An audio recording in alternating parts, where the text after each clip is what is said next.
Inihayag kahapon August 19 ni Senator Risa Ontiveros sa kanyang privilege speech sa Senado na nakalabas na ng Pilipinas ang napatalsik na mayor ng Bamban Tarlac na si Alice Guo.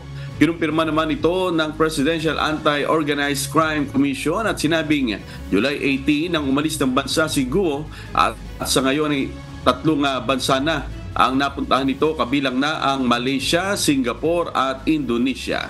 Gayunman, sa isang pahayag, iginit ni Attorney Stephen David, legal counsel ni Guo, na nasa Pilipinas pa ang kanyang kliyente.